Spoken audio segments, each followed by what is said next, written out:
Right, afternoon YouTube. So what we're looking at are a few containers for caches. So this video is going to be on these containers and how to get them, yeah, and then a couple of DIY ideas and just bits and bobs relating to caching of kit, but not going into depth, right? You know, people have done better videos and there's material out there on the web, so you know, just go looking. But this is just sort of like thinking outside the box. So anyway, these are containers I've just got knocking around the house. Nothing spectacular. This one here, like it says, is for coral pro salt. Sorry. So I've got a friend who's into tropical fish, and he regularly has to top up his salt in his tanks. So every now and then he says, "Do you need any?" And I say, "Yeah." So I get these. That one's just been in the garage for offcuts of wood for the wood burner, and then next to him, the clear one at the bottom is one of those that has the bird feed in. So they're easy enough to get hold of it. And the one on the end with the red cap, I've had that forever and a day. I picked that up at a military surplus place years ago. It cost me a tenner. Now, and the one in the middle on the clear, that's a supplement container from, you know, the health shops and the vitamins kind of stuff. So yeah, you know, it's got those vitamins that you put into your drink kind of stuff. But they're easy enough to get hold of. I mean, basically, this one here, those kind of health shops and vitamin supplement places, they're on every high street and they're in all the kind of shopping things, malls and whatever. So basically just go into the shop and ask, what do you do with the empty containers? And 9 out of 10 times I say, we chuck them away. And you just say, right, do you mind if I have any? You know, you've got two options there, yes or no. If it's a yes, you just say, can I have the biggest ones you've got? And then if she gives them to you, you get them from them. That's the result. It's a win-win. The other one is these style containers here. Chinese restaurants, Indian takeaways, that kind of place. They're the barrels that their sauces and dips come in. And when they're done, they normally just chuck them out in the back. Well, that's a food grade container, heavy duty. And if you can get them for nothing from them, that saves you having to buy them online. Because if you look for these barrels and containers online, if you've been doing it lately, you will have noticed that everything has gone up.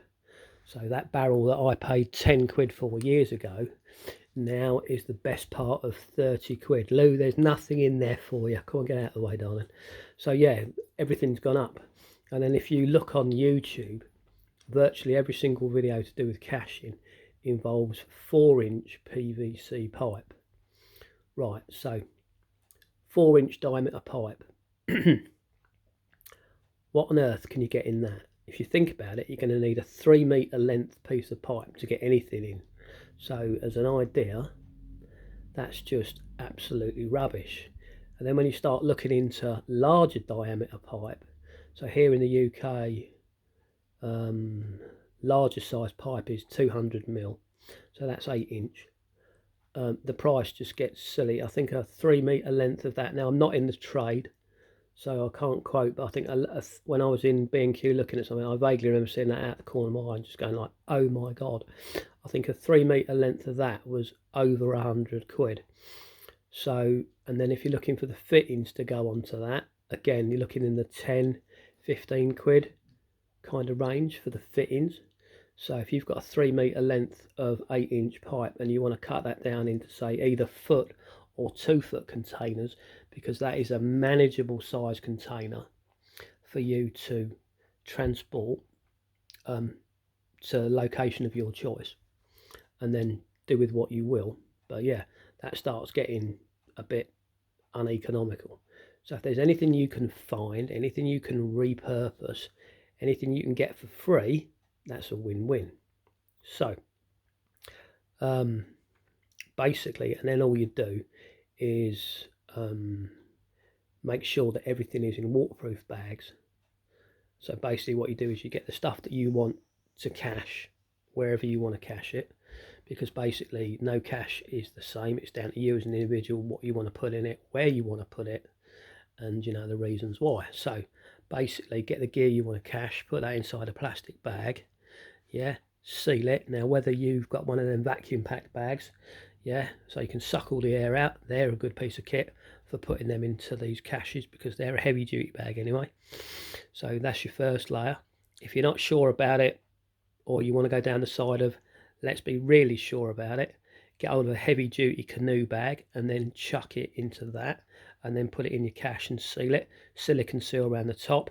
And then if you're really not sure about the integrity of the whole container itself, get hold of some of them heavy duty garden and rubble bags, and then put the entire container into one of those, and then cable tie the top basically, and then bury the whole container.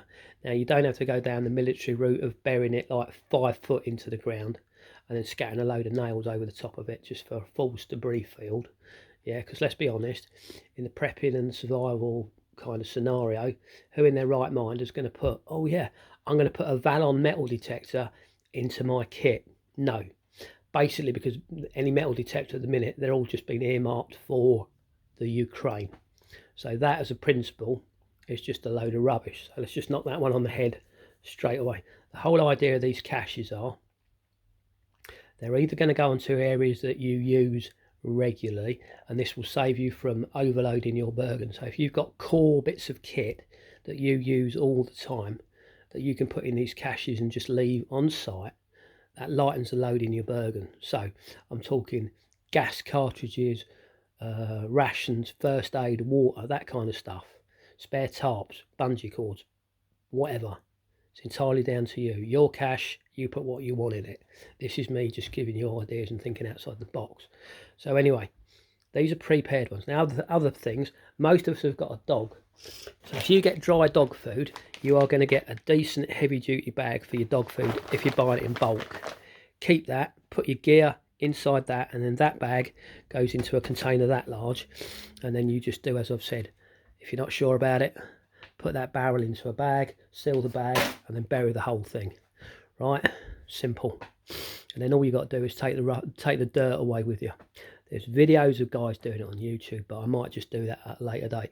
So anyway, what I'm going to do now is I'm going to pause, have a coffee, and then come back with some DIY containers that I've made myself. So anyway, me pausing.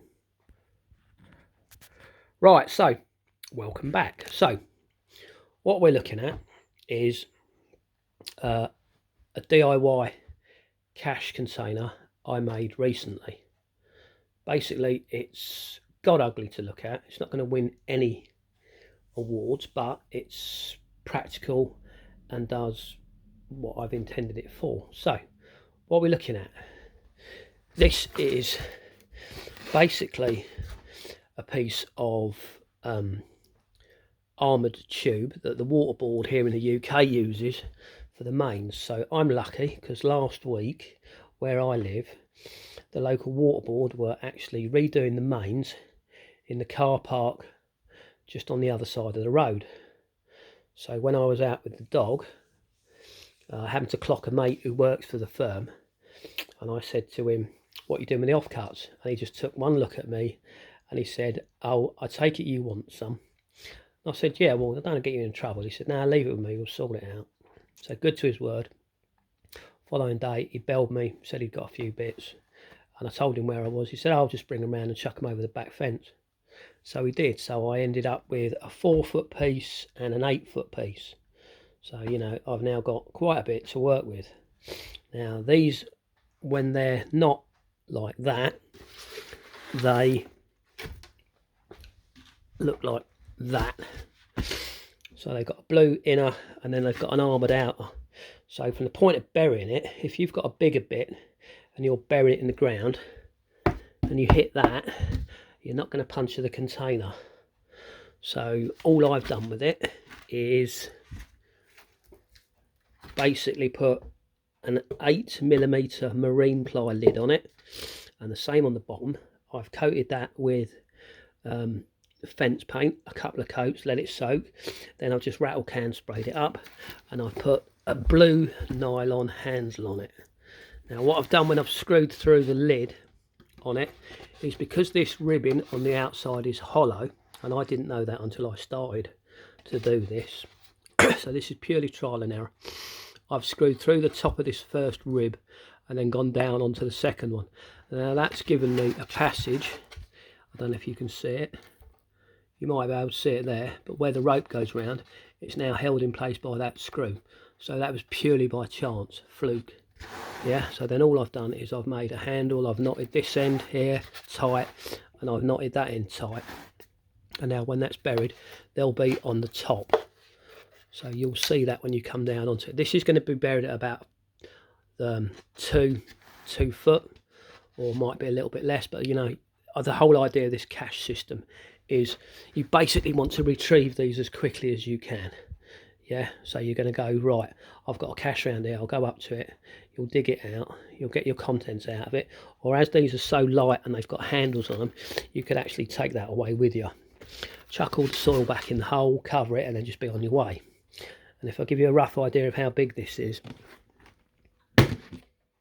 that's it compared to one of these barrels.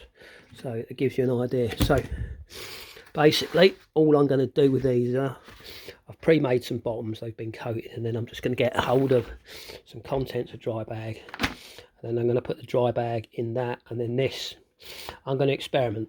One I'm going to put in its raw state with no bag on the outside of it, and then another one I'm going to put in a bag, and I'm just going to leave them. Well, what I'll do is I will do a video of me burying these and touch base on how it's sort of done, but I won't go into depth. You know, there's enough videos out there on people doing it. It's not rocket science, basically. Now then, the other one that I've made is a little bit larger. So that 4 foot length I've taken, those two are a foot. This one, in its unfinished state, is 2 foot. So you can see the size of that. You know, this is just done for demonstrations. I haven't finished it yet. So that inside's going to get coated again in fence paint, and then that bottom's going to get silicone sealed on the inside, and then the joint around the outside is going to get silicone sealed again on this and the two smaller ones there. And then all I've done with this one is, because I plan to bury it lengthways and not height, just to make it easier for me, I've added a rope handle so I can again pull this out of the hole, and if I need to I can sling that over my shoulder and be on my way. So basically this is just a DIY idea that I had in my head, and I'm just starting to run with it. So I'm just putting this video out as food for thought for you guys. So anyway, hopefully this little video has been of use to you, and this is me, Viking Mitch, signing off.